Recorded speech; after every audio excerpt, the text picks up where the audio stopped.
The air in the living room of Chief Coker's mansion was thick with the scent of expensive cigars and the crushing weight of insolvency. Adaobi sat stiffly on the edge of a mahogany chair, her hands clasped so tightly that her knuckles turned white.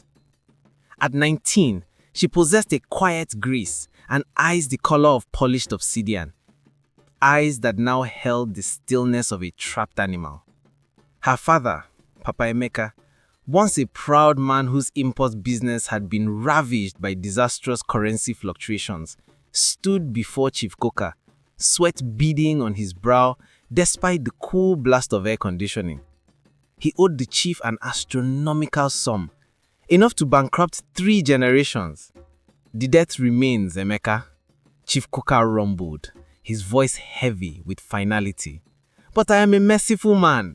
My son, Peter, is looking for a wife. Someone quiet, domestic, and obedient. Adaobi will settle the account. She will marry Peter and become part of this family. It is a good future for her and freedom for you. Papa Emeka's eyes met Adaobi's for a single agonizing moment, a plea for forgiveness wrapped in desperation. Adaobi simply nodded. She had studied the law of necessity all her life. Her father's life and freedom were the collateral. 2 weeks later, Adaobi became Mrs. Peter Coker in a lavish ceremony that felt more like an acquisition than a union. Peter Coker, a man whose features were perpetually spoiled by petulance, barely looked at her during the vows. To him, Adaobi was a symbol of his father's power, a beautifully wrapped debt payment. As they drove away from the wedding, Adaobi looked back at her father, who stood alone by the curb, his shoulders hunched, not in relief, but in profound, unforgivable guilt. The gilded cage had just slammed shut. The first few weeks were not violent, but chillingly possessive. Adaobi was assigned 2 maids, not to assist her, but to monitor her. Her days became a monotonous cycle. Managing the household staff, cooking Peter's favorite meals, which he often didn't touch, and sitting in silence, waiting for his return. She was a ghost in the mansion, a piece of art that could not speak, nor move, nor feel. The enslaving nature of her existence revealed itself swiftly. Peter controlled every aspect of her life. She was forbidden from leaving the grounds without his explicit, rarely given permission. He confiscated her phone and forbade her from contacting her father. Her attempts to speak about her dreams, her mother's desire to attend college, were met with derision. "Women of my stature don't need degrees, Adaobi," he sneered one evening, tossing a stack of bills onto her lap. "They manage the home and stay beautiful. That's your job. This money is for the market. Don't ask for more." The violence began a month later, subtle at first. A shove against the wall when dinner was late, a harsh grip on her arm that left finger-shaped bruises when she disagreed with his politics. Peter, perpetually dissatisfied with his own mediocrity, used Adaobi as a lightning rod for his rage and insecurity. One evening, he accused her of talking too long to the gardener. Adaobi tried to defend herself, explaining she was only asking about the rose bushes. "You dare look me in the eye and lie," he roared, his face darkening. He grabbed the heavy glass ashtray from the coffee table. Adaobi flinched, but it wasn't the ashtray. It was his open hand that struck her, sharp and stinging, throwing her against the marble fireplace. From that night, the pattern solidified. Every argument, every perceived slight, every bad day Peter had at his father's company was followed by a torrent of verbal and physical abuse. Adaobi lived in a state of perpetual fear. She learned to minimize her presence, to speak only in monosyllables, and to hide the bruises beneath long sleeves and heavy makeup. Her spirit, once bright and curious, was slowly being extinguished under the heavy weight of the Coca name. She was a prisoner whose only crime was her father's death. It was a Tuesday afternoon. Peter had lost a major contract, and his humiliation was a volatile substance seeking an outlet. He found Adelby in the lounge, innocently reading. "You are a curse. You bring bad luck," he screamed, throwing the expensive book against the wall. "My whole day is ruined because of you, Papa. Are you even listening to me?" "I am, Peter," Adelby whispered, curling inward. He advanced, grabbing her by the hair. "You are beneath me, a cheap transaction, and I want you out." He dragged her across the polished floor, ignoring her cries of pain, past the stunned staff and towards the front entrance. He yanked open the heavy, ornate front door and hauled her outside, throwing her roughly onto the paved driveway. He followed, his face contorted with rage, delivering 2 vicious kicks to her side while she was curled in a fetal position, shielding her head. "You are banished! Disappear, you death-ridden wretch!" Peter shrieked, his voice echoing in the quiet, exclusive neighborhood. At that moment, a sleek black SUV slowed as it approached the Chief Coca estate gate. The driver, Abraham Lawson Jr., had just left a meeting across town. He wasn't visiting the chief, but was merely driving past on his way back to Phoenix Conglomerate's headquarters. He witnessed the entire sickening spectacle. A well-dressed man brutally kicking a sobbing, defenseless woman on his own driveway. The SUV screeched to a halt. Abraham was out before the engine stopped, his charcoal suit moving with lethal speed. "That's enough." Abraham's voice was like a whip crack, deep, unfamiliar, and filled with an icy command that instantly froze Peter. Peter turned, his face flushed and feral. "Who the hell are you? Get off my property. This is my wife. I do what I want." Abraham walked right up to him. His eyes, usually calm and analytical, were burning with cold fury. "A real man understands one simple truth, Coca. A responsible man does not raise his hand against a woman, especially not his wife." Peter, stunned by the sheer audacity of the stranger, lunged forward with a desperate, sloppy swing. Abraham barely moved, sidestepping the blow, and with a practiced precision born of disciplined training, he delivered a sharp, clean right hook to Peter's jaw. The punch was devastatingly effective. Peter's head snapped back. He stumbled against the tall iron gate, clutching his jaw in shock and pain. "You will never touch her again," Abraham said, his voice low and dangerous. Humiliated, Peter scrambled back, his pride shattered in front of a powerful stranger, and perhaps watching neighbors was his primary concern. He staggered to his feet. "You are finished, Adelby. You are banished. I want a divorce," Peter screamed, pointing a trembling finger at her prom form before storming back inside the house and slamming the door. Adelby, too broken to move, tried to drag herself up. Peter's words terrified her, yet they carried a strange echo of freedom. Abraham helped her up, his touch gentle. But when she saw the vast, indifferent road outside the gate, panic seized her.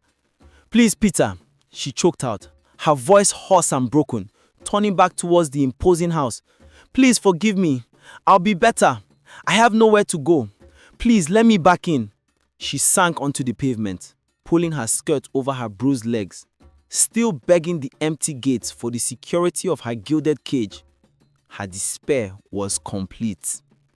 Abraham Lawson Jr. knelt beside the distraught young woman, outside the symbol of her suffering. He didn't offer empty platitudes. He simply waited for her tears to subside, then spoke with quiet certainty. "My name is Abraham. You are safe now, Adelby. You don't have to beg that man for anything. You don't owe him your fear." He gently lifted her, putting an arm around her thin frame. "You need rest and treatment for your wounds. Let me take you to the hospital." The first few weeks were a period of silent recovery. Abraham visited twice a week, bringing groceries, books, and quiet reassurance. He never pressed her for details, allowing her Adaobi to share only when she was ready. Slowly, she began to trust the quiet strength in his eyes. He helped her get medical attention and connected her with a counselor. After she was discharged, she insisted on returning home.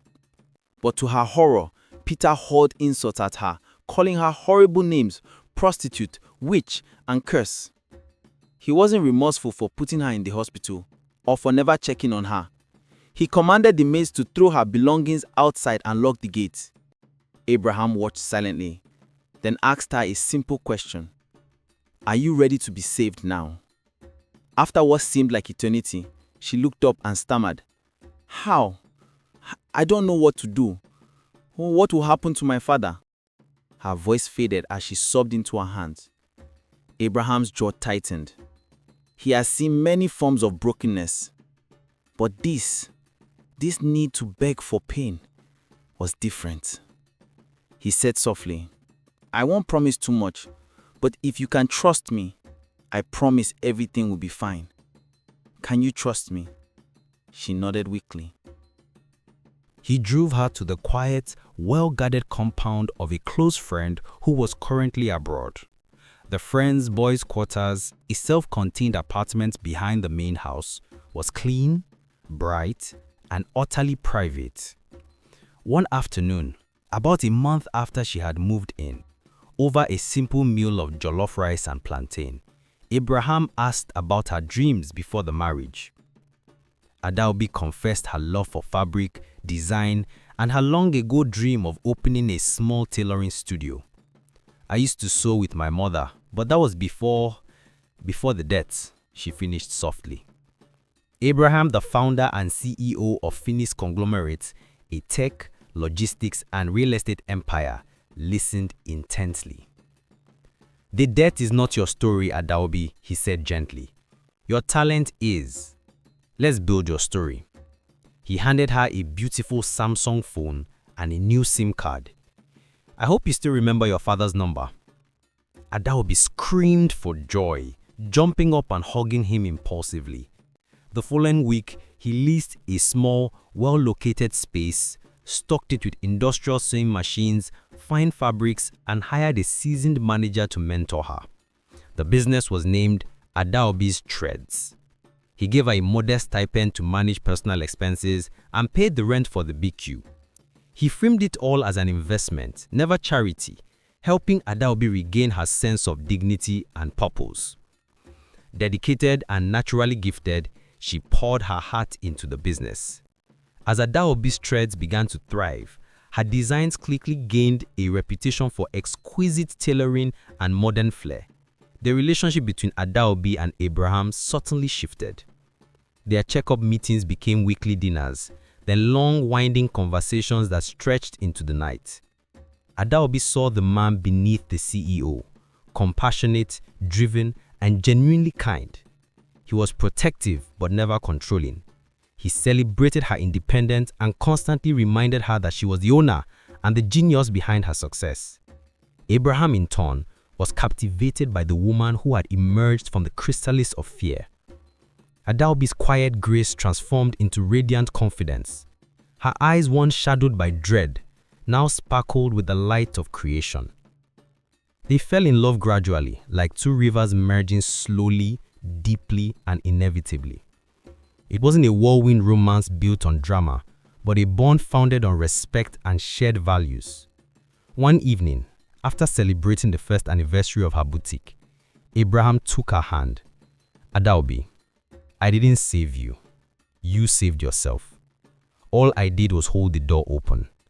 I love the woman you are and the future you've built. He proposed, not with a grand gesture, but with quiet conviction, presenting a simple silver ring. Adaobi, now standing on her own 2 feet, accepted. This time around, her choice was her own, rooted in profound joy and mutual esteem. News of Adaobi's success and her impending marriage to Abraham Lawson Jr., a name synonymous with power and prestige, reached Peter Coker through social circles. His humiliation in the press was nothing compared to the fury of seeing his property not only escape, but thrive, with a man far superior to him in every measurable way. Peter stormed into Adaobi's treads, reeking of cologne and arrogance. "You belong to me, Adaobi," he snarled, trying to grab her arm. "The marriage isn't dissolved. You're coming home. You're lucky I'm taking you back after you embarrassed me." Adaobi stepped back, her voice steady. "I'm not going anywhere, Peter. I divorced you in my heart the day you first raised your hand against me. The paperwork will follow." Just then, Abraham walked in. He had anticipated this move. He stood between them, a solid wall of calm authority. "Coca," Abraham said, his tone devoid of warmth, "leave Adaobi's premises, now." "You think you can steal my wife?" Peter shouted, drawing the attention of Adaobi's staff and customers. "You beat me and stole my wife. You'll regret this. My father will crush your little operation." Abraham didn't flinch. A slow, dangerous smile curved his lips. Adaobi is not an object to be stolen, Peter. She's a woman who chose freedom over servitude. He leaned closer, lowering his voice. "And as for your father's operation, let me enlighten you. Phoenix Conglomerate secured the multi-billion naira bid you lost last week. Your father's company is a legacy. Mine is the future. We are not in the same league." Peter paled. The realization hit like a physical blow. Abraham pulled out a certified bank draft from his inner pocket. "Adaobi was married to you as payment for a debt owed by her father, Emeka. The original sum was 15 million naira, correct? Then I'm writing this check to Chief Coca's holding company for 30 million naira. It clears the debt plus interest and pays for the dissolution of this miserable union." He tossed the draft onto the counter. "Adaobi is free, fully and legally. Now, get out. If you ever come near her again, I won't call the police. I'll call my lawyers and I'll ensure your father's mercy comes with a very large and expensive price tag." Peter Coca stared at the check, his arrogance cracking under the weight of defeat. He was destroyed. Not by another brute, but by a man of integrity who respected the woman he loved. He left, humiliated and powerless. Adaobi watched the door shut behind him. The knot of fear that had lived in her stomach for years finally dissolved. She was free. She turned to Abraham, tears welling up, tears of gratitude. "You shouldn't have paid them," she whispered. Abraham gently wiped a tear from her cheek. "I paid the debt, Adaobi, but you already paid the price. We start our lives today with nothing hanging over us." Their wedding was a quiet, intimate affair, stark contrast to the first. There were no demands, no contracts, only two souls, standing side by side, united by love forged in resilience and kindness. Adaobi, the pauper's daughter, married Abraham Lawson Jr. not because of his wealth, but because he had taught her that the true value of a woman lies not in what she costs, but in the priceless strength of her spirit.